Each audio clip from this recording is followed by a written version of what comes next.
Hi,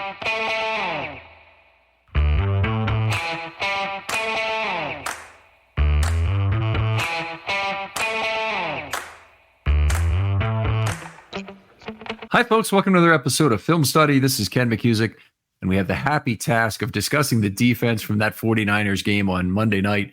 Here to do it with me is Brandon Croxton. Brandon, how you doing? Hey, Ken. It's very, very, very Merry Christmas. So I love the holiday and had a great end to it with a big win from the Ravens. So it was great. There you go. And 7 years ago, they lost a huge Christmas night game in Pittsburgh that was difficult to swallow on what the Steelers fans refer to as the Immaculate Extension that effectively eliminated the Ravens in that 2016 season. It might have actually eliminated them, but definitely eliminated them from winning the division. But this was a complete difference. I did not go in expecting a win. I thought this was a chance that the Ravens could really get outplayed. Nope. Not at all. Yeah. So that worked out pretty well. One of the things coming into this game that seemed to be a big story was how the national media were treating the Ravens. And Ryan Mink had a retweet of something, and the Ravens obviously were jawing a little bit before the game about being disrespected by the media, and they were jawing even more after by being disrespected. Which is, by the way, that's the correct time to do it. Talk about it after, not before. You got a chance to be wrong then. you don't want to take that chance. But Florio came out and he said, let's face it, the Ravens are going to go in and they're going to get their asses kicked by the 49ers, and any team would get their asses kicked by the 49ers right now. And just the opposite. How do you take that in terms of a motivational angle for these players? I mean, I think you take it as exactly how they took it is, they obviously think that they're really good, and they have proven all year that they're a really good team, both offensively and defensively. And, to go into the game, it was like 5.5 or 6 point underdogs. And a lot of people like Florio saying they're going to, lose by two touchdowns. I think it was right that they took it as disrespect, because this is a really good team. So, yeah. They did the most important thing, which was prove it out on the field. Yeah, there you go. And not just talk about it in advance. A real game of flipping narratives in this game. And obviously, one of the things coming into the team, the 49ers had taken everybody's mantle in the best team is football. And that's all going to change this week. The power ranking is going to come out. I cannot imagine any power ranking having anybody but the Ravens as the number one team in football. If somebody has Buffalo because of their win over Dallas and the fact that, hey, they've got a pretty good record too, I just don't see it. I don't see how you get there. Yeah, but I expect them to be pretty much number one across the board. Right. Exactly. Yeah. And I think they've earned it. San Francisco has been, absolutely an elite team this year, and to go into their place on a Monday night game and beat them soundly, beat them by 2 touchdowns, you're showing that you deserve to be the number one team. So I would be shocked if anybody doesn't have them, but I honestly, I hope somebody does, so that they can feel a little bit more disrespected going into this Sunday game. Yeah, you're right. It's difficult. They have to defend the mountain. Otherwise, it's a much more difficult thing to do. One of the really interesting thing this year that I've been following is the DVOA measures for the entire season, and the Ravens are among the best ever through 15 games in the history of DVOA. They're in fact the 4th best ever. The 49ers, after this loss, they actually leapfrogged the 49ers and moved into that number 4 spot. The only 3 teams ahead of them are the 2007 Patriots, who were 15-0, the 1991 Redskins, who were 14-1. We can call them Redskins because that's what they were back then. So I don't want to hear it. And then the 1985 Bears, who were 14-1. And obviously, the Bears defense is known as being great, and that offense was pretty good too, certainly at that time. But the Ravens are number 4 on that list in terms of the 4th greatest DVOA rating ever through 14 games. And that covers 42 years of football. Yeah, that's really impressive, especially considering, it's so hard to measure, different eras, the different play styles and everything like that. But to be considered amongst all of those teams that, all well, the Patriots didn't win the Super Bowl, but they went to the Super Bowl. The other two teams won it and won them in kind of dominating fashion. Yeah. Definitely considered some of the greatest teams of all time. Like it's an honor. It should be an honor to be considered amongst them. Yeah, It should be. And when you look at this team's history, the greatest previous Ravens team through 15 games is the 2019 team, which is not a big surprise, I don't think, to anybody that it wouldn't be 2000 or 2006 or one of the others. Those teams were great, but the 2019 team is 11th on this list, and to be that many spots ahead even of that incredible 2019 team is pretty impressive in its own right. Right. Yeah. Absolutely. Absolutely. Other thing that really changed this week is the MVP race. Terrific change to that. We went in and I have some before and after odds on players here. And I can't promise these are up to the moment. And I've taken them from various sources that I had for the befores in particular. But Brock Purdy before was a 3-5 favorite to win. Now, I know most people in our gambling culture today understand what 3-5 wins, but that's expressed in terms of losses to wins expected. That's the best way to think of it. So he'll lose it 3 times. For every 5 times he wins it, meaning he'll win it 5 out of 8 times if that bet is an even wager. Now it's not. There's a little bit of juice packed in, so he probably wouldn't win it quite 5 out of 8 times for people who'd want to wager this. But it's still 60% maybe chance to win the MVP would be a reasonable thing. The new odds on Brock Purdy after his 4 interception games against the Ravens, 13-1 is the best price I could find. Yeah, I saw something like that. I saw 16-1 in other places. So oh wow, it's a huge drop. I mean, when you fall like that on national TV with everybody watching, it's hard to recover from that. Yep. Yeah. That may be a race to the bottom you're seeing. If you saw 16-1, you might have seen it later than I did because I was much earlier today when I was looking at it. So it's definitely a possibility you saw it.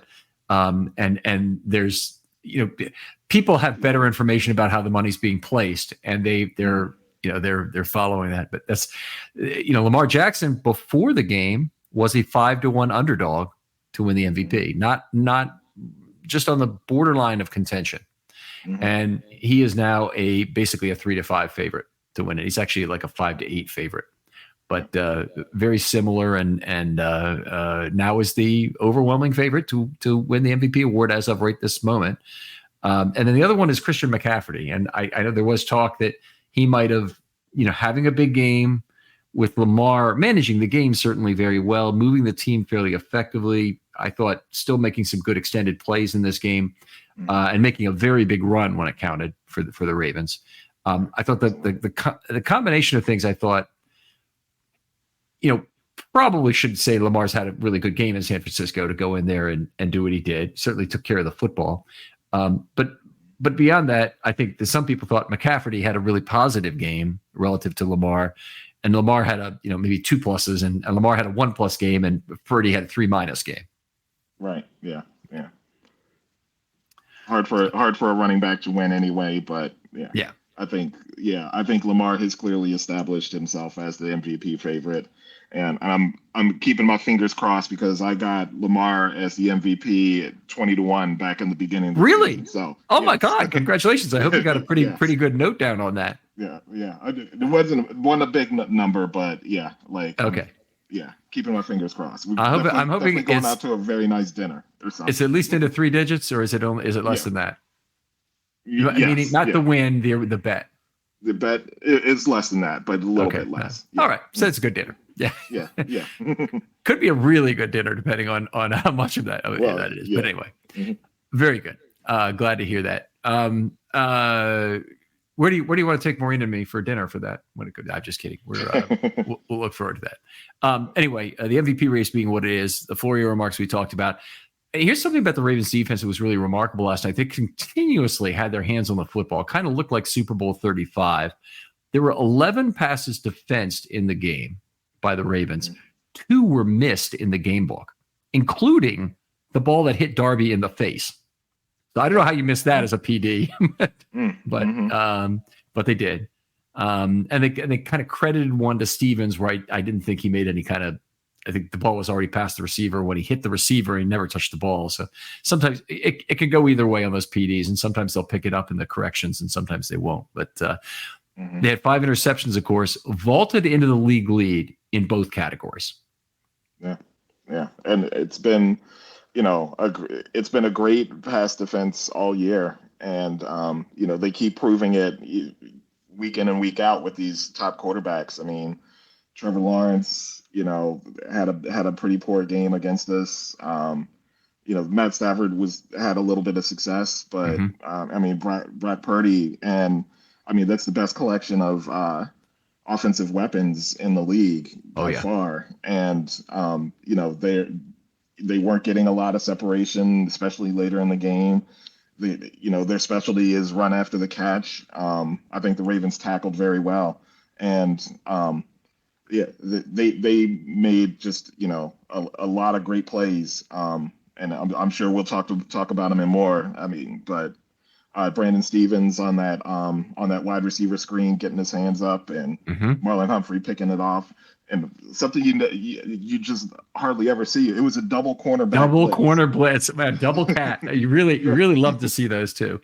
Yeah. The Ravens have done it about 4 times this year. They've run that, and so it just happens to be they run it, and the pass is going right out to the vacated receiver, which is exactly where it should go. When Stevens comes hot like that, when Stevens comes on the blitz like that, the hot read is actually going to be his receiver, and there wasn't a safety that immediately jumped down in there. Sometimes Stone has done that to protect that outside receiver.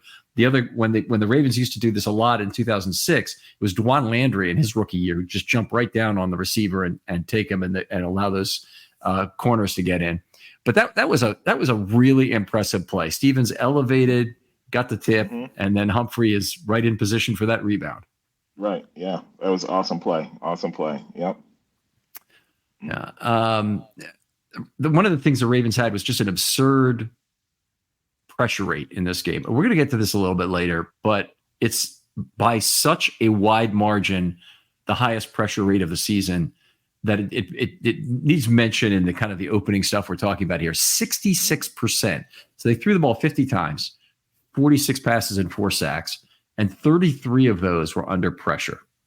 Now, there are a lot of reasons why there was a high pressure rate in this game. The Ravens were doing a good job. The 49ers had 3 injuries on the offensive line, and they kept having to shuffle it. You played some offensive line in your life. Would it do anything to your continuity? Yeah, if you don't know that person next to you, you don't know which way they're stepping or which way they're looking. And offensive line is all about communication and knowing what that person next to you is doing. And if you don't practice enough, that becomes a real mess. And we saw it. Yeah. And a lot of that can occur on stunts and on blitzes and delayed elements that are used to fool the offensive line. I'm not saying there wasn't any of that. There was some, but most of the second half, it was just a bunch of 4-0, which means to me, 4 guys at the line of scrimmage lining up. Those 4 guys are rushing, and they're not stunting. They didn't do anything special that. There was some, but it was very limited.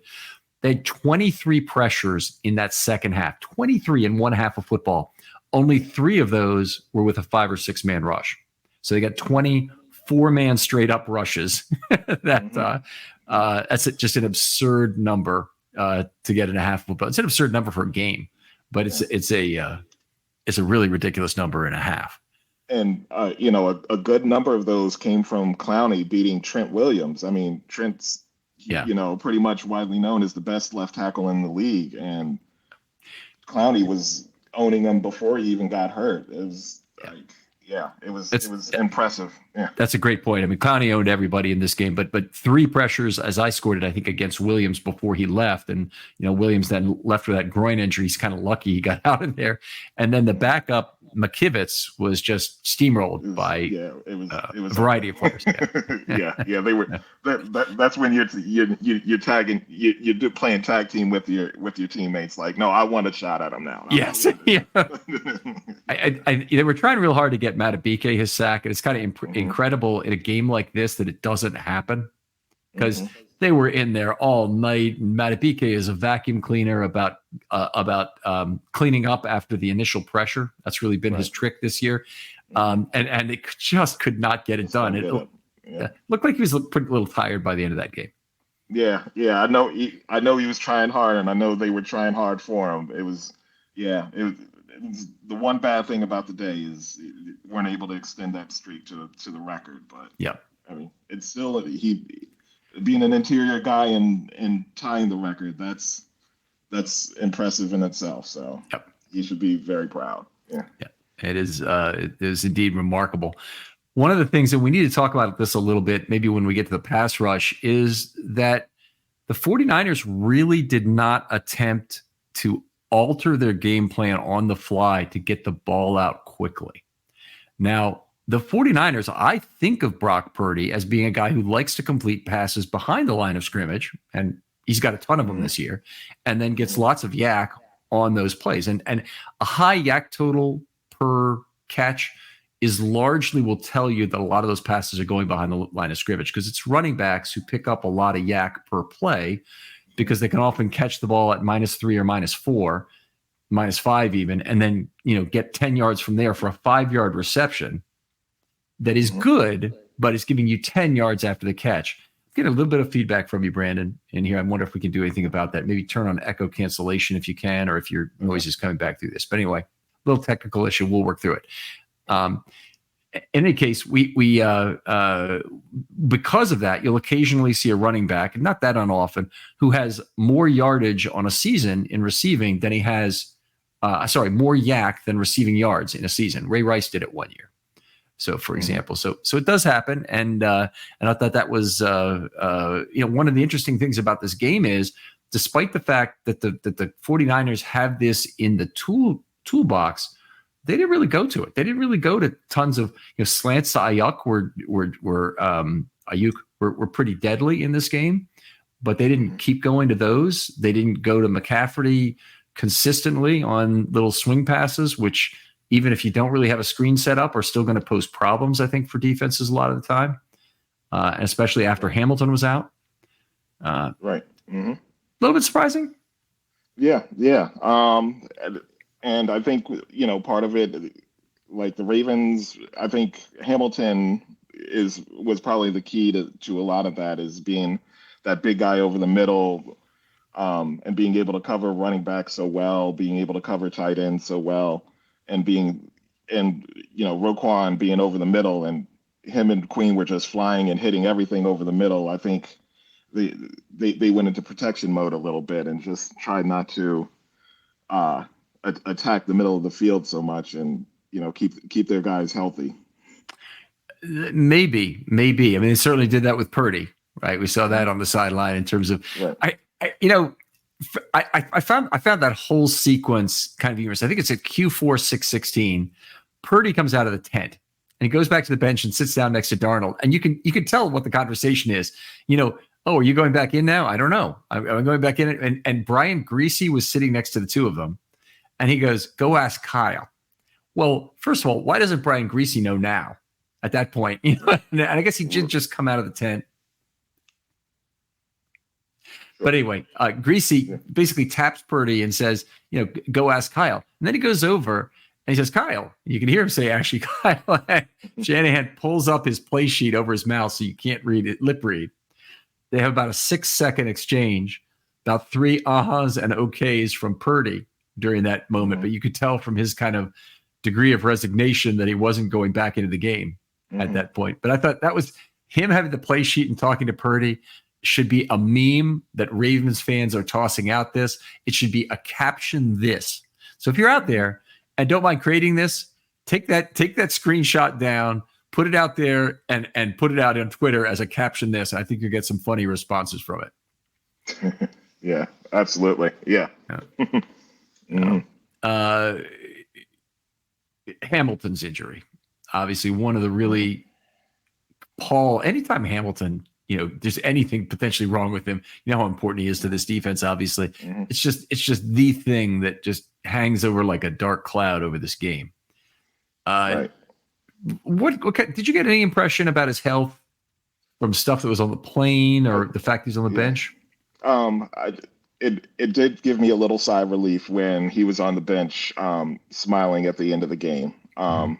That, because if a player has a serious injury, you kind of generally see it all over their face that they know that they're going to be out an extended period of time or the season or something like that.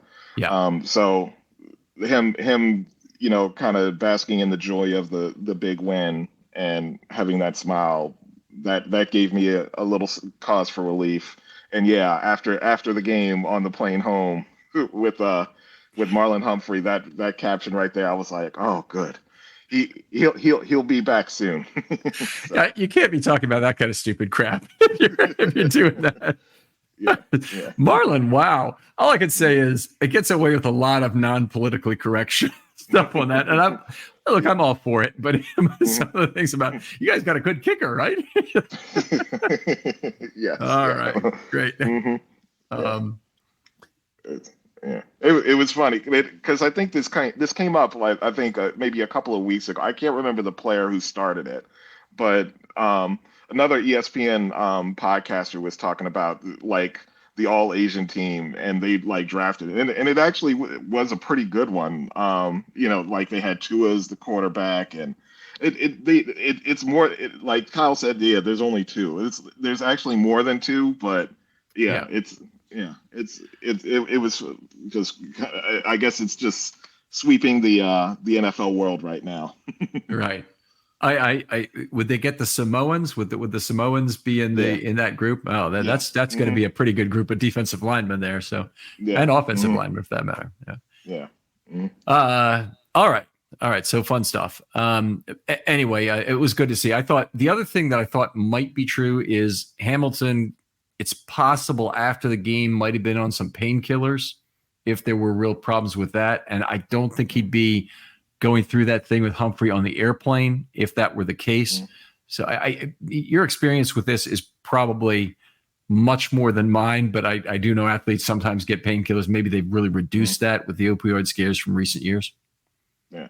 I mean, it's certainly possible. I did like, of course, back we didn't have social media, so we're not, constantly in the public eye and putting ourselves in the public eye. So any conversations would be, private in itself. But Hmm. yeah, like you wouldn't put somebody out in public if they're on painkillers and they can Right. kind of be saying anything Yeah. just because they're on it, and people get a little loopy. Yeah. Yeah. So, and you might even get a talking to from the Ravens PR guys and say, "Hey, look, he's leave him alone," or maybe there's even a place where they put those guys on the plane. That's not Hmm. their normal seat. So, Right. all right, interesting stuff. Hamilton's started the game at slot corner. The Ravens were playing mostly big nickel to play the game, and then again, it seems like this happens every week where they have him set up as big nickel. Something goes wrong. Somebody gets hurt, either somebody on the back end or him, Hmm. and he has to change positions. Hmm. So they adapted on the fly. This time, Humphrey goes to slot corner, Darby to the outside, and that's pretty much the way they rolled with the standard nickel the rest of the game. They played a little base, not too much, and Hamilton was on the back end for the rest of the game, and obviously made some plays there too. It's not like he was out of time to make plays, but he was a lot more impactful when he was in that slot corner role. Right. Exactly. Yeah. It was good to see Humphrey in its slot and moving Darby out to the outside. I think uh, when it comes out of necessity, I think that's probably your best three corners, Mm-hmm. coverage wise. Obviously, Hamilton gives you just a ton of more versatility being that slot guy and able Mm-hmm. to cover. But and I think it might have just been part of strategy also because the 49ers have so many good wide receivers that you want to maybe get your best cover guys out on the field and kind of have Hamilton step back here and there on plays too. They the thing that would tell me that's not the case is they didn't really do it because they until Hamilton got hurt, there was only one play with Darby as I think that's true as the let me confirm here for a second. Mm, But I think there was only one play with Darby as the corner in a standard nickel before. No, Darby was out there. Okay, no, he was out there for 2 plays. The first one went for 58 yards, by the way, that he was out there. And then so that really didn't work. Then he was out for a penalty. Okay. And then he came in the third quarter, and that was on a dime snap. And then he played 2 more dime snaps. So in this 32 dime, we're going to talk about that in a minute. And then it wasn't until Hamilton got hurt. So he played 5 total snaps, 3 dimes, 1 penalty, and 1 standard nickel that went for 58 yards before Hamilton got locked out for the game. And then they had Darby in for the rest of the game pretty much at that point. So it wasn't to me, it wasn't really by choice. And somebody else had something really interesting to say on Twitter.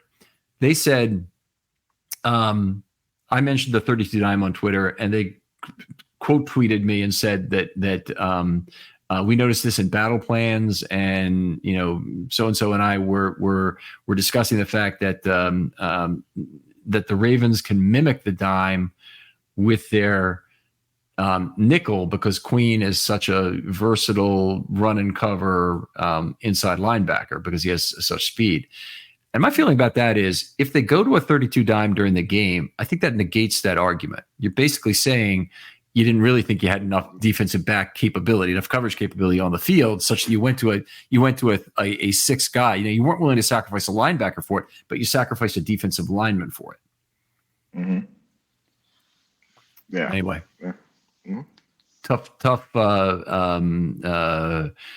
call there. But anyway, the other thing was a little bit scary in going into this game was that the Ravens had 3 slot corners inactive as the game began. Let me make sure I have the correct 3.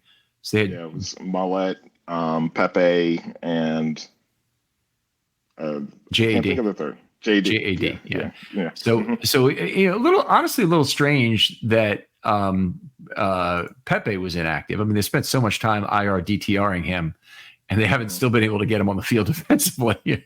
So I guess he has been active already once, or has he been inactive for both games since he's been reactive? I don't think he's been active. Okay. Yeah. Don't quote me on that, but I don't think he's been active. Yeah. Right. So they had 2 guys they activated just for special teams this week, which is a little unusual. So they didn't have any use for these guys on offense or defense, but that was Treadwell and Moon who were up for that, but they didn't use any of their activations otherwise. And so obviously, that means Treadwell and Moon are ahead of JAD in terms of special teams value at this point. I don't think that's a good thing. I really don't think that's a good thing. Because they should be thinking JAD provides us some security as the last corner if we need him, and they've even played him a little bit ahead of Yasin this year. But if he can't beat out those guys on special teams, who might be pretty good special teams players, I think that's not a good place for JAD to be right now. Right. Exactly. Yeah.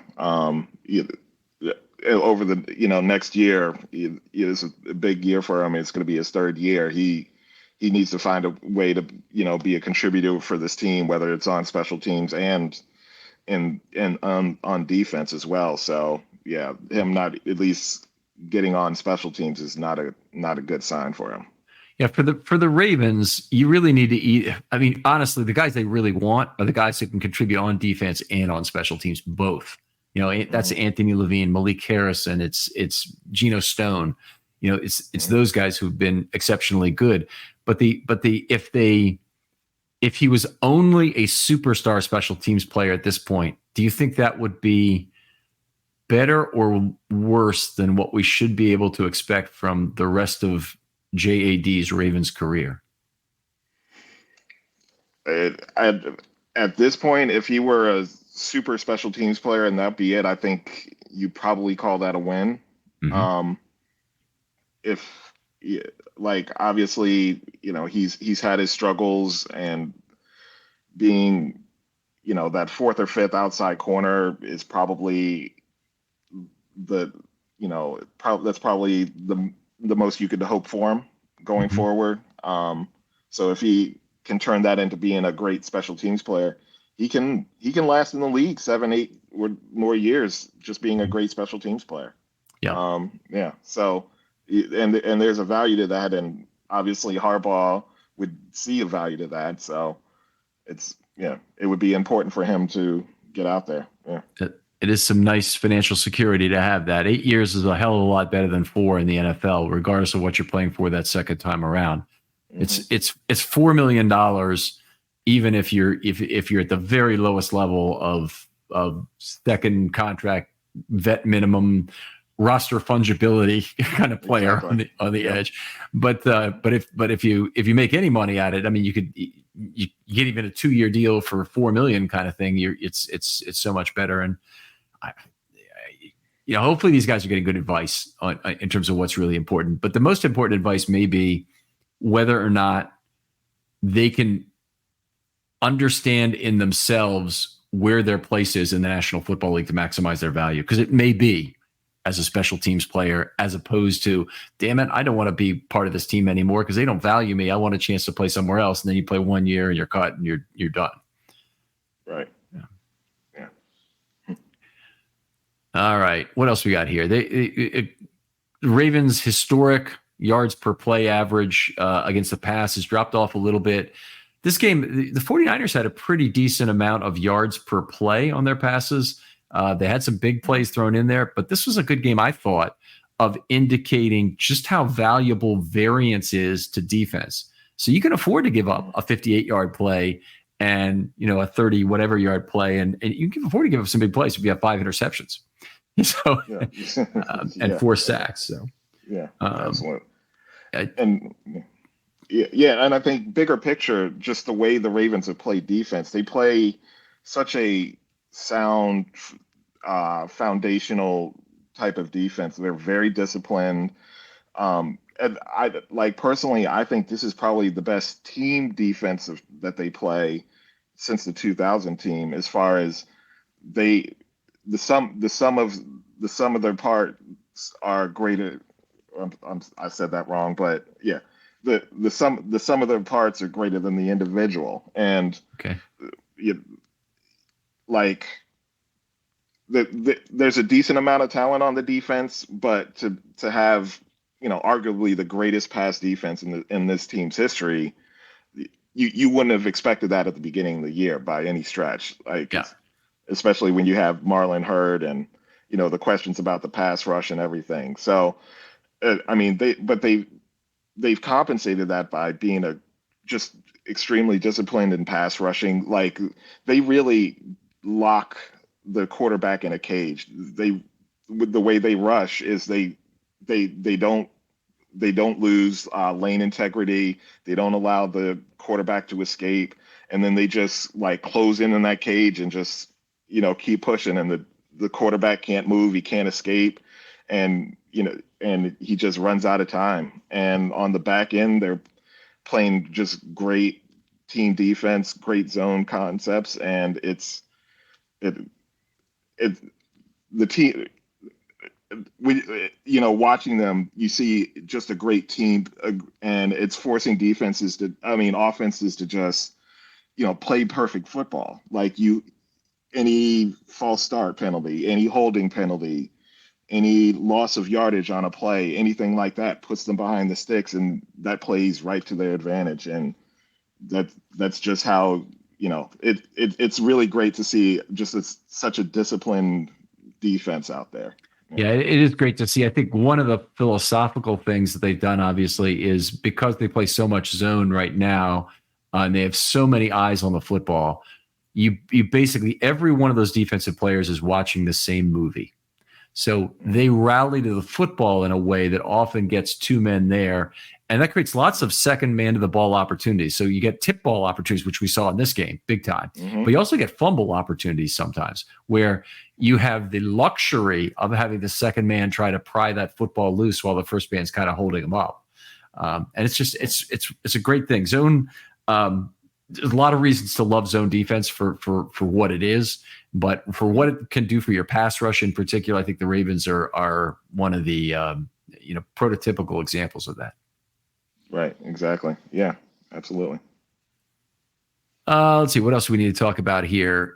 I'm still officially not concerned about the Ravens' run defense. I know that's something Harbaugh came right out to Lisa Salters, whoever he was talking to after the half. I don't remember which sideline reporter it was, and said that we need to tighten up our run defense both inside and outside. Mhm. And he wasn't wrong that they'd given up some big run plays, but I still say it's a feature, not a bug, of how this defense is operated. Sure. Yeah. Like, you don't want to be giving up big plays. They were having some success running the ball, and I think they really in that second half, those first two or three drives by San Francisco, they really shut it down, and that really enabled um, them to build that lead and basically force San Fran into just passing, for 80% of the time for the last quarter and a half. But yeah, like it, you can see it. Like they struggle against the runs, but at times, but they can also go drive to drive and kind of shut down the run when they really need to. They did it this game. They did it in the Rams game as well. In the second half, they had a couple of big stops. When they were trying to run the ball, and so I agree. Like you were saying, it's an issue, but it's not an Achilles heel, I would say. Yeah, it's built in. In this game, I thought one of the really big run stops was getting McCaffrey stopped on probably was second and 1 from the 1 yard line, because it basically just ran the clock down to 2 minutes. So basically took one of their 4 timeouts away, if you want to call it that. Yeah. Yep. Yeah. And then exactly. and then they got sacked on the next play. Mm-hmm. Or if it wasn't the next play, it was the one after that. I think it was the next play. Yep, it was the next play. Yep. So really impressive stuff there. Great series of plays there. That first play was that great play by Harrison, who followed the naked boot there. That looked like it could have been a fairly easy touchdown run for Dalton there. But even if it wasn't a touchdown run, it was going to be ample time and space for Dalton to find somebody to throw the ball to on a line, as opposed to lofting it up in some sort of low percentage fade route. And the fact that Harrison stayed right with him, that's not a mobile quarterback. So usually the backside edge defender loses that guy because they're not as concerned as he would be if it were Lamar Jackson or pretty much anybody else. Pretty much many of the NFL quarterbacks today, Mahomes or Hurts or Watson or whoever it might be, even the kind of average to above average runners that exist in the National Football League, they're all scary in terms of what they can do with the naked boot. And this was a case where Harrison just made one of his really best plays of the season, in my opinion, to stick with it, force the pressure, not overcommit to that pressure, but he kind of slowly boiled the frog there, forcing him to eventually throw that ball away. Right. Yeah, exactly. Harrison had a quiet, good game, I thought, the other day. Like, he set the edge pretty well on some of those run plays, playing outside linebacker, and he was also one of those guys that was being really physical and hitting tight ends and fullbacks that were coming at him, and he really brought the fight to them on run plays, and I think that was a tone setter for what happened yesterday. Yeah, he's definitely been a valuable player, and he's been a big snap eater on some of those early downs, and really plays base defense effectively. He's always in there in the base package that the Ravens put out there. And not always, but I think he was in for 11 of the 13 base looks they had in this game. So he's a regular feature along with Tavius Robinson. Tavius Robinson, by the way, didn't get a lot of playing time in this game, but he was in there for 5 straight snaps that we'll get to a little bit later when we talk packages. Go a little more. They lost the snap count 68-63. I don't like my team ever losing the snap count. And the Ravens were in a great position to win it after running out the first half, because that's when you give them a lot of plays. At the end of a half, your defense is willing to play soft and give up yardage and plays in shorter chunks. And then they have the potential to get tired. But in this case, they gave it up at the end of the game. And the big culprit, frankly, was the 3-and-out the Ravens offense gave them between the 2 very long drives they had in the fourth quarter. Yeah.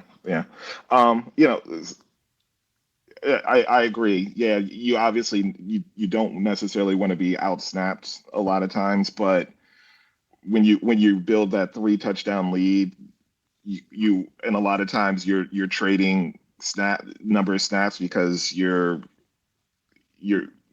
playing back, you're playing softer and taking the underneath plays. So it takes them they have to go 5, 6, 7 yards a time and, eat up 4 or 5 minutes to get a touchdown. And that's exactly what they're doing. And, and also you also want to think about, like, sometimes not all snaps are the same. So for a defense, if a team is running the ball and is being physical and attacking you like that, those plays wear on a defense a lot more than a pass play where the defensive line gets to attack and gets to beat up the offensive line. And so plays like that, are not as necessarily costly as. Okay. Now I know you have played on both sides of the trenches. Okay. So what I've always heard is that it's rushing the passer is the most tiring thing a human can do. Now you're getting that from Merlin Olsen, who was a pass rusher. So he's going to tell you that it is. I think most left tackles would say they can keep trying to go snap after snap, and they're not really getting tired the same way the guy who has to instigate and initiate every time and try and get off and be faster than you and have a plan and beat you has to do. It's kind of like tie goes to the tackle, in a sense. But I've thought that consecutive snaps played by pass rushers in particular, there are something teams try and avoid. They try and rest their pass rushers, bring them out of the game. So there's got to be something to it, because you never rest your left tackle and bring him out of the game during a series, for instance. Yeah, sure. But there's also just when you're meeting in the hole and you're just butting heads like two battering rams, that can wear a defense out as well. So what's your telltale sign for the defense is tired? It's body language. You can really see their hands on their hips. Hands on hips. I thought you'd go there first. Yeah. That's the big one. And you see shoulders slumped a little bit, hands on hips, and you're like, oh yeah, they're in trouble. Is there any manifestation of breathing heavily, which is indicated by how somebody is comporting themselves or holding their body language? Yeah, the breathing heavily can vary, because there is a certain amount of wearing out on pass rushing, but there's also that, when you're just physically wearing down a team, the breathing heavy starts anyway. So okay. All right. Well, fair enough. Let's jump into packages for a second, because there's just a couple of things I want to talk about. Unlike a lot of games this season, McDonald had some specialty packages that he brought out against the 49ers. And they spent most of their time in the game in the nickel. They had 4 different types of nickel they used. The big nickel was pretty much most of what they used before Hamilton was hurt. They did have, as we mentioned, 2 snaps where Darby was in the big nickel, in the standard nickel before Hamilton was hurt. One of those was a penalty. One of them went for 58 yards. They were really going with the big nickel before Hamilton was hurt. Then they had 15 standard nickels that were basically all at the end, with the exception of the one Darby that came early. Then they had 5 rush nickels. And this was interesting. Rush nickel, as I'm defining it here, is outside linebacker kicked inside. So you have 3 outside linebackers on the field with 1 down lineman. And you have, obviously, maybe not obviously, but you have 2 inside linebackers for 6, and then 5 defensive backs for 11. So those rush snaps, you had Tavius Robinson in this game, and he was on the inside on all those, which I the first I'd seen him really kicked inside this year. Yeah. I think, maybe they're trying something out, or see something that he could be an interior pass rusher, because he's a bigger body. Yeah. It seems it'd be great if they could make that happen. I mean, he may need to still put on a little bit more weight for that, because I think he's only about 255, 260 in there. It's not quite the size you would want your interior pass rusher to be. I mean, not everybody's Pernell McPhee and playing in the high 200s and still very mobile and whatnot. But it seems like you'd like somebody a little bigger than that to play inside most of the time. Yeah. All right. They played. This was the one they've been playing the last several weeks more and more. The alternative they have to the base defense against teams that run the football effectively is this uncovered nickel. So I don't know. You might know from your own playing career what people call this. So when you have, if you play a 3-4 defense and you have one outside linebacker on one side, and then you leave the other side without an outside linebacker, I call that uncovered nickel.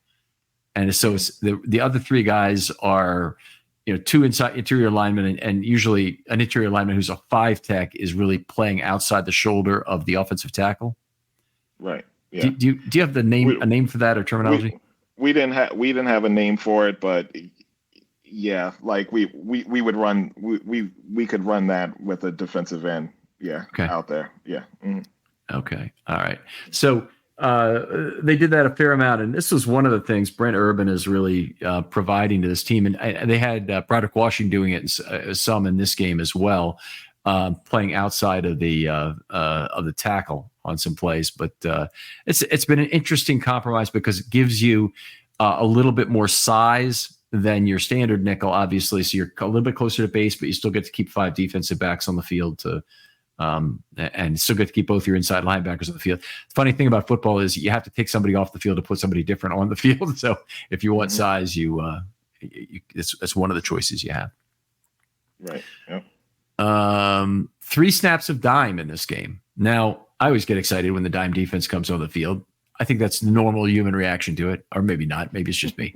But anyway, these were all 32 dime snaps. So the Ravens still are not sacrificing an inside linebacker to put on a dime back. They've got they sacrificed down to a 3-man defensive line, 2 outside linebackers on Matabike on all 3 of these plays. And they did it on 3rd and 5 once, which is a pretty neutral kind of a down and distance situation to be putting on a fairly extreme package on. Mm-hmm. And then they did it on 3rd and 11 and 4th and 11. Right. Mm-hmm. Okay. Yeah. That 4th and 11 was the crazy flip and tip ball that went to McCaffrey. Yeah. Mm-hmm. Yeah. Let's see. Anything else I want to say about that? I think that's pretty much all in packages. If you want more information on the packages and how they resulted in terms of yards per play and whatnot, that's all out in my article. Go give that a read on filmstudybaltimore.com if you don't mind.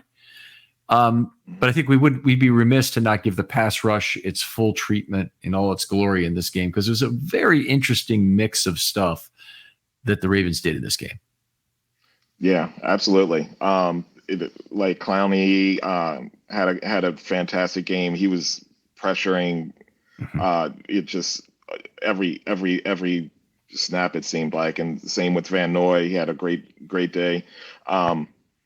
Travis Jones had a pretty nice game as well as Matabike on the inside. They were really just beating up that offensive line. Like with or without Trent Williams, they were really attacking and really got after it. The comment was made that the strength of the 49ers offensive line is on the interior, with Brendel there and with even in fact both guards. They looked terrible to me. They were on roller skates the entire game, getting pushed back into the quarterback. And one of the things that's a little bit different about the way I score offensive line play, but this applies to the defense as well, is that the cone is sacred. If you allow players to get pushed to the cone, that keeps the quarterback from stepping forward into that pass. And so there was a ton of traffic in the cone in this game for the Ravens, and that's what sets you up for those secondary sacks. Right. Yeah, exactly. And, with the quarterback not able to step up, he can't put as much velocity on the passes, and that becomes completions turn into pass breakups and turn into interceptions. And we saw plenty of that. Yeah. Yeah. It literally turns into skeet shooting, in terms of pull, and, you're where the target's going, and you have a whole lot of information, particularly when you're playing zone against a team that's getting pressure against you, and you've got the eyes of the quarterback and what he's doing. I want to go through ATS, ball out quick, and pressure. So they had 50 pass plays, so pretty easy to give percentages to everything. 10 ATS plays, so that's 20% of the total.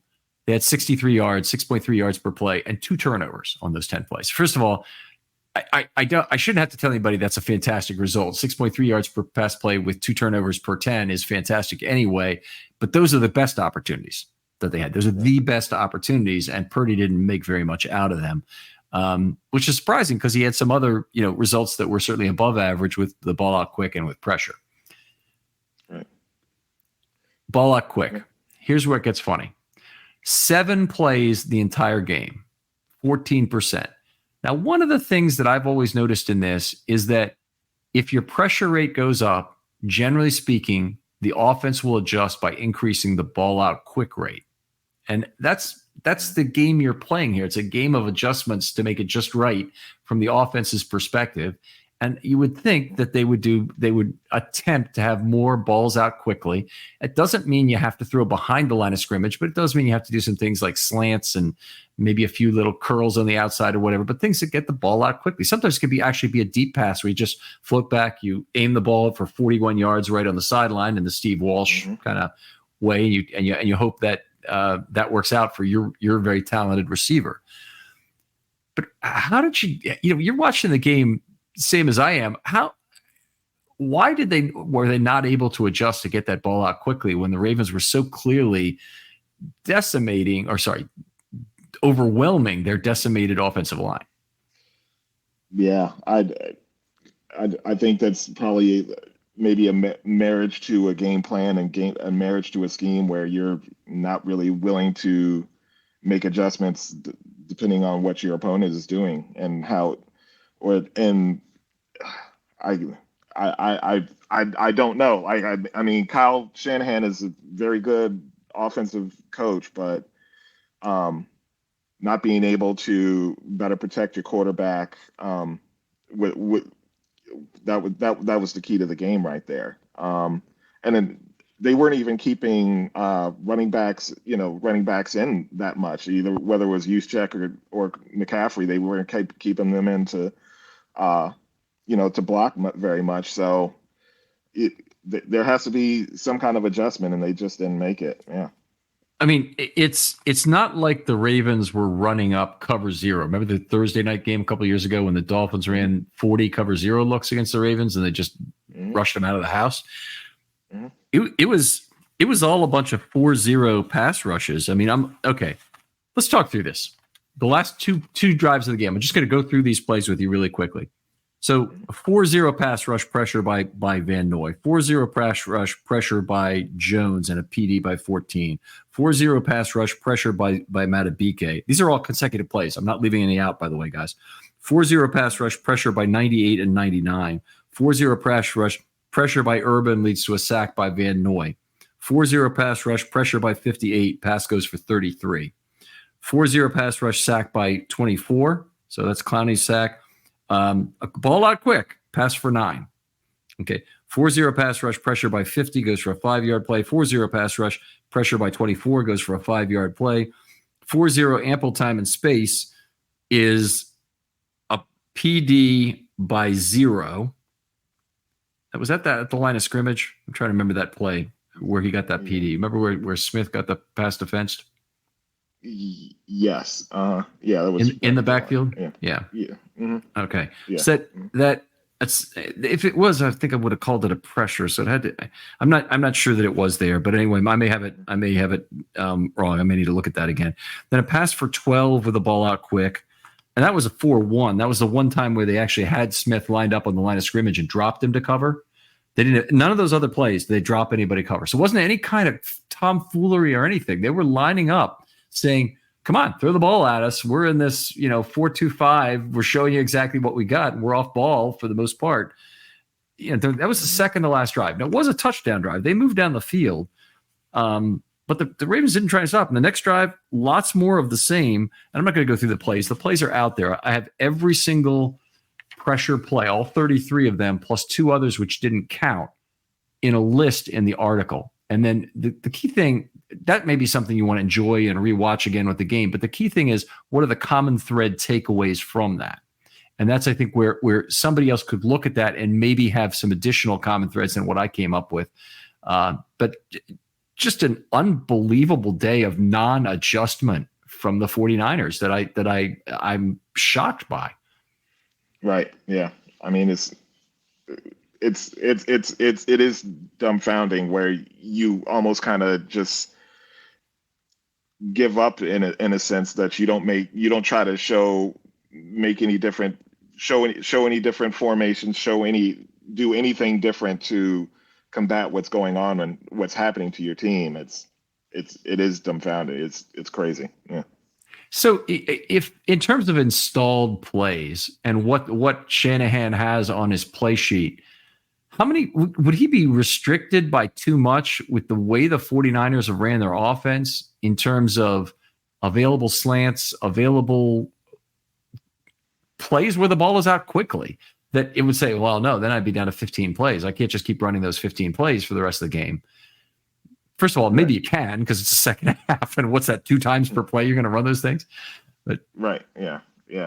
I don't know, and they weren't even running any draws, screens like this. They're a good screen team. And getting McCaffrey out, in the flats and getting him. I mean, McCaffrey's such a big weapon. Like a draw play to slow down the pass rush. You have to do something that you just can't let. You can't let your offensive line just get beat up like that, and in turn get your quarterback beat up. And we saw what happened. Purdy had to leave with the stinger. So yeah. All right, a few numbers really quick. I mentioned ATS 6.3 yards per play, ball out quick 7.1 yards per play with pressure. This is really actually pretty impressive. 5.9 yards per play, but that also came with 4 sacks and 3 turnovers. That plays to the argument I made early that defense eats off variance of result. So 5.9 yards per play, if you could do it on every play, would drive you right down the football field and score, and you'd be perfectly happy doing that. 5.9 yards per play, where it includes an occasional 58 and a bunch of other plays where that end drives, is not good. And there's 3 of those 33 plays ended drives directly, and then you had other ones which certainly got those drives to the finish line pretty quickly. Some of those sacks and whatnot. Right. Exactly. Yeah. It's situations. You got to be able to. I mean, third downs, and it's great to get a 58-yard play, but if the next 2 plays are 2 and 3 yards, your third and 5 is not a good place to necessarily be. Yeah, there you go. And in the case of the 58, it was one of the next couple of plays was the interception. So right, yeah, exactly. Kind of makes that for 4 sacks on 37 4-man rushes. This team's been amazing at getting pressure with 4 men, and this was no different. So they continue with that. A little bit of deception, details in the article. I won't go through this with you now. Mentioned individuals. You mentioned the great game Clowney had. I scored him for 9 pressure events. Oftentimes there'll be a difference of 1 or 2 in terms of what I'm doing from PFF. Usually I'm the lower one. For some reasons, I'm the higher one for others. So I'm the lower one because I don't include it if the quarterback runs from the pocket. I don't credit the pressure to the lineman in that case. I also don't credit it if it came late, and they'll credit a late pressure. But I do credit being in the cone when PFF doesn't always credit it the same way that way. So just 2 difference in methodologies, not bashing anybody. It's just a difference in the way it is. We agreed that they both had 9 pressure events in this game. So that was a 1 sack, 7 pressures, and a batted pass. Same exact. We're watching the same football game. That's good to know. Yeah. I thought Brent Urban had a fantastic game, 2 sacks and 3 other pressure events. I didn't notice PFF didn't have him scored for any other pressure events. I don't know how that happened, but I guess I'm watching a different Gase in that game. Yeah. He cleaned up 2 of Clowney's pressures. Clowney couldn't get him down, and he was able to get him down. And Mr. Almos is a great team player. He's very giving to his teammates for giving out sacks. So yeah. Yeah, he did a wonderful job on that. I can imagine Urban going up to him after the play. Probably don't want to poke the bear in this case, but saying, "Man, we got to play more snaps together." But that was great. Matabike, Pierce, Jones, and Van Noy. I think you mentioned all of those guys. I mean, Pierce was maybe the one name I didn't hear. All those guys had 4 pressures as a score. He scored shares of 4 pressures, so really good. Everybody wanted their opportunity at those edge rushes, and everybody wanted their opportunity to get a 1-on-1 matchup against either guard because they all sucked. I mean, they both guards in terms of any 1-on-1 matchup, and both tackles in terms of any 1-on-1 matchup were very bad. Brendel was, I thought, the only guy on their offensive line who really held up for the game. Right. Yeah. Mm-hmm. Um, what else we got? Anything else? I think we talked about all the other things I had on my list. Um, Brandon, always fun to do this with you. Anything else scheme wise you want to bring up before we shut down part one and then come back with some of the individual player discussion? Um, no, I think yeah, I think yeah, we covered it all. Okay. All right. Always fun to talk football with you, my friend. Tell folks where they can catch up with you online and talk football with you. Yeah, so I'm on Twitter at Brandon Croxton 5. Love talking football, love talking Ravens football. Yeah. Okay. You're not trying to, you can plug your financial planning business if you'd like to right here. Oh, yes, you can also contact me there. Contact me for that as well. Yeah. All right. Outstanding. Other folks out there, if you'd like to be on a film study short, hit me up. DMs are always open on Twitter. I'd love to hear from you. And this is how I meet new people to try and get conversations started about football, hear what they have to say and what they're passionate about. I've got some great stuff recently on Twitter DMs, very thoroughly thought out questions and theories that I've been very interested in. I'm going to try to make time for these and turn them into shows across the board. I really appreciate you guys submitting the ideas, and hopefully I've gotten back to most of you. If I have not gotten back to you, please use this as an opportunity to nudge and tell me, hey, you didn't get back to me about this idea that I got to you about 2 weeks ago. It's an oversight, I promise you, because normally I want to get back to people very quickly. Brandon, thanks again for coming on. Thank you, Ken. And we'll talk to you next time on Film Study.